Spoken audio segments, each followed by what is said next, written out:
मेरी जैसी scary teacher की कहानी सुनने से पहले प्रेस द सब्सक्राइब बटन, वरना बेल आइकन दबाना मत भूलना। ये कहानी 19 साल के इवान की है। इवान का कॉलेज में नया नया एडमिशन हुआ था और वो बहुत ही एक्साइटेड था, लेकिन उसे नहीं पता था कि उस कॉलेज में उसका इंतजार कौन सी भयानक मुसीबत कर रही है।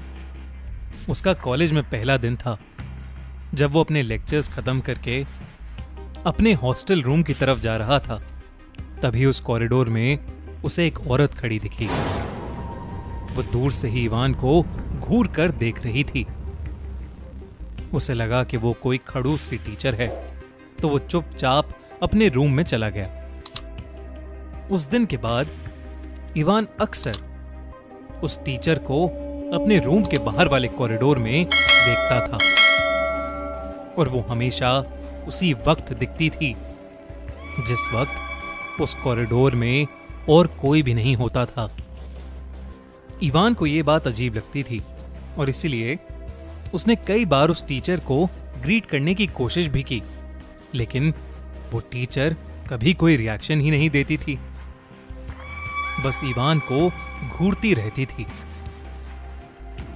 उस कॉलेज में 2 लाइब्रेरी थी, एक जो नई नई बनी थी और एक बहुत पुरानी। वो पुरानी लाइब्रेरी पिछले 1 साल से बंद पड़ी थी, पर एक रोज जब इवान वहां से गुजर रहा था तो उसने उसी अजीब सी दिखने वाली टीचर को उस पुरानी लाइब्रेरी के अंदर जाते देखा। उसने सोचा कि वो उस टीचर को फॉलो करेगा और पता लगाएगा कि आखिरकार वो है कौन। वो लाइब्रेरी बहुत ही खराब कंडीशन में थी और उसके अंदर से एक अजीब सी बू आ रही थी। उस लाइब्रेरी में उस टीचर और इवान के अलावा और कोई भी दिखाई नहीं दे रहा था।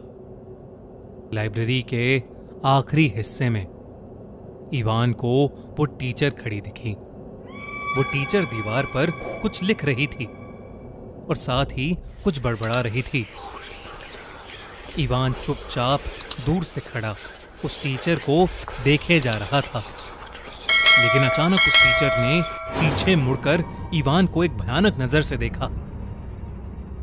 उस टीचर की आंखें लाल हो गई थीं। इवान को एक अजीब सा डर लगने लगा था, इसलिए वो जल्दी से वहां से निकल गया। जब उसने उस लाइब्रेरी से बाहर निकलकर दरवाजे पर गौर किया तो उसने देखा कि वहां ताला लगा था। इवान को कुछ समझ नहीं आ रहा था, तो वो अपने हॉस्टल की तरफ वापस चला गया। उसके हॉस्टल वार्डन ने उसकी ऐसी घबराई हुई हालत देखकर उससे पूछा कि अचानक उसे क्या हो गया है। जब उसने पूरी बात अपने हॉस्टल के वार्डन को बताई तो वार्डन अचानक चौंक उठा। ऐसा लग रहा था कि मानो इवान की बात सुनकर वो सुन्न पड़ गया हो। वार्डन को देखकर इवान और डर गया और उसने वार्डन से पूछा कि उसे क्या हो गया और वो टीचर आखिर है कौन।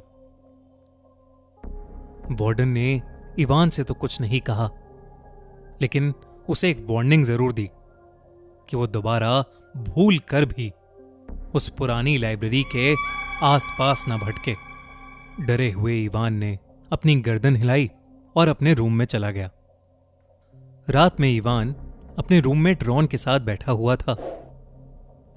वो एक दूसरे से बातें कर रहे थे कि तभी इवान को अपने रूम के दरवाजे के नीचे किसी की परछाई नजर आई। इवान ने दरवाजा खोला तो वहां कोई भी नहीं था। रॉन ने उससे पूछा कि वो इतना टेंस्ड क्यों है।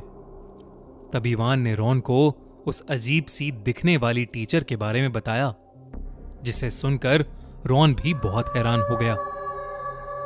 रॉन ने इवान से कहा कि उसे भी वो टीचर कई बार दिखी है, कभी उनके रूम के बाहर वाले कॉरिडोर में तो कभी वाटर कूलर के पास। वो दोनों बातें कर ही रहे थे कि इतनी देर में इवान और रॉन के रूम के बाहर फिर कोई परछाई आई। इस बार वो दोनों अपने रूम से बाहर आकर कॉरिडोर में उस परछाई को ढूंढने लगे। कुछ आगे जाते ही वो दोनों उसी पुरानी लाइब्रेरी तक पहुंच गए थे। हॉस्टल वार्डन की चेतावनी के बावजूद इवान रॉन को लेकर उस लाइब्रेरी के अंदर चला गया। लाइब्रेरी के अंदर अब भी बहुत तेज एक बू आ रही थी, जैसे कई दिनों से कुछ सड़ रहा हो।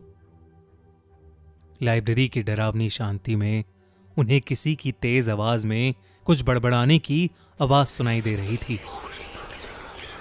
जब रॉन और इवान उस आवाज के पास गए तो उन्होंने देखा कि वो टीचर लाइब्रेरी के पीछे वाले कोने में खुद को नोच रही है और जोर जोर से कुछ बड़बड़ाए जा रही है। इवान और रॉन ये देखकर बहुत ज्यादा डर गए। जैसे ही वो वहां से निकलने वाले थे, लाइब्रेरी का दरवाजा अपने आप बंद हो गया। इवान और रॉन मुड़े तो उनके पैरों तले जमीन खिसक गई। उस टीचर का चेहरा बेहद डरावना हो गया था। वो हवा में उड़ रही थी और धीरे धीरे दोनों लड़कों की तरफ बढ़ रही थी। उसके बड़बड़ाने की आवाज अब और तेज हो रही थी। उसने चिल्लाते हुए इवान और रॉन का गला पकड़ने के लिए हाथ बढ़ाया, लेकिन तभी लाइब्रेरी का दरवाजा खोलकर उनके हॉस्टल का वार्डन वहां आ गया। वार्डन के वहां आते ही वो टीचर वहां से गायब हो गई। इवान और रॉन की खराब हालत को देखकर हॉस्टल वार्डन उन दोनों को जल्दी से कॉलेज के मेडिकल रूम में ले गया। अगले दिन जब वो दोनों थोड़ा बेहतर महसूस कर रहे थे, तब हॉस्टल वार्डन ने उन्हें बताया कि 1 साल पहले कॉलेज की एक टीचर ने उस लाइब्रेरी में 2 बच्चों को मारने के बाद खुद भी सुसाइड कर लिया था। वो अपनी पर्सनल लाइफ की वजह से मेंटली अनस्टेबल हो गई थी और वो इतनी पागल हो गई थी कि उसने उन दोनों बच्चों को नोच नोच कर मार डाला। इत्तेफाक से वो स्टूडेंट्स जो मरे वो उसी रूम में रहते थे जिस रूम में अभी इवान और रॉन रह रहे थे। उसी दिन इवान और रॉन का रूम चेंज कर दिया गया और उस पुरानी लाइब्रेरी को हमेशा हमेशा के लिए तोड़वा दिया गया। उसके बाद से उस कॉलेज में फिर कभी उस टीचर को नहीं देखा गया। इवान और रॉन उस रात बाल बाल बच तो गए, लेकिन वो आज भी उस भयानक टीचर के भूत के बारे में सोचकर कांप उठते हैं। गाइस, कैसी लगी आपको हमारी